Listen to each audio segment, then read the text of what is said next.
સુરતના લક્ષ્મી ગ્રુપમાં આઈટીની રેડ યથાવત છે। પોશ વિસ્તારમાં થયેલી રિયલ એસ્ટેટ ડીલ તપાસનું કેન્દ્ર બની છે। ફાઇનાન્સર બ્રિજેશ ખીમાણી ઉર્ફે મુન્ના ઓલપાડી નિશાન પર છે। મુન્ના ઓલપાડી પહેલા સટ્ટા બેટિંગ સાથે સંડોવાયેલો હતો। લક્ષ્મી ગ્રુપના વિદેશમાં હવાલા કૌભાંડની પણ આશંકા છે। રોકાણ માટે નાણાં ક્યાંથી આવ્યા તે દિશામાં તપાસ કરવામાં આવી રહી છે। આઈટીની સઘન તપાસથી બજારમાં પણ ફફડાટ ફેલાયો છે।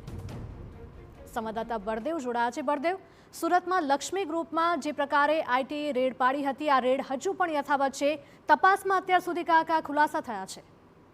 જે રીતે સુરતની વાત કરીએ તો સુરતની અંદર જે લક્ષ્મી ગ્રુપ ઉપર જે આઈટી વિભાગ દ્વારા છેલ્લા 5-6 દિવસથી સતત જે તપાસ કરવામાં આવી રહી છે તે દરમિયાન અલગ અલગ તેમની સાથે સંકળાયેલા જે લોકો, નાના બ્રોકરો હોય છે અથવા તો જે ભાગીદારો છે અથવા તો તેમના જે મિત્રો વર્તુળ છે તેમની સાથે પણ આઈટી વિભાગ દ્વારા જે તપાસ કરવામાં આવી રહી છે। ત્યારે જે ગઈકાલ જે વહેલી સવારે પણ જે રીતે સુરતના અડાજણ પાલ વિસ્તારમાં આવેલી એક જે બિલ્ડરની ઓફિસ જે કહેવામાં આવે છે, જે પોતે ફાઇનાન્સર તરીકે જે બજારમાં તેનું નામ ચાલી રહ્યું છે, બ્રિજેશ ખીમાણી નામનો જે વ્યક્તિ છે, મુન્ના ઓલપાડી ઉર્ફે તરીકે જેની ઓળખ છે, તેના તા પણ આઈટી વિભાગની જે રેડ હતી તે પાડવામાં આવી હતી અને અનેક દસ્તાવેજોની ચકાસણી કરવામાં આવી છે। અને સૌથી મહત્વની વસ્તુ એ છે કે ટેકનિકલનો ઉપયોગ ક્યાંક ને ક્યાંક કરવામાં આવ્યો છે અને તેના કારણે આઈટી વિભાગ દ્વારા ટેકનિકલ ઇન્ફોર્મેશનના જે અધિકારીઓ છે તેમને પણ બોલાવી અને આઈટી મારફતે પણ તપાસ કરવામાં આવી રહી છે। હવાલા જે રીતે કઈ રીતે બહાર પાડવામાં આવ્યા હતા, કઈ રીતે કયા કન્ટ્રીની અંદર જે મોકલવામાં આવ્યા હતા, ત્યારથી પરત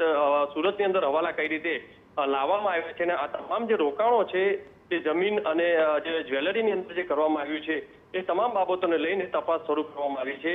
એટલે કહી શકાય છે એક પછી એક જે આઈટી વિભાગની જે ટીમો છે તે કાર્યરત છે।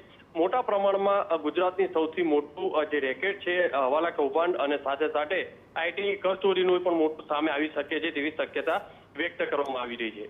જી બિલકુલ બળદેવ, માહિતી બદલ આપનો આભાર। તો લક્ષ્મી ગ્રુપના વિદેશમાં પણ હવાલા હોવાની આશંકા છે અને તેને લઈને જ તપાસનો ધમધમાટ શરૂ કરાયો।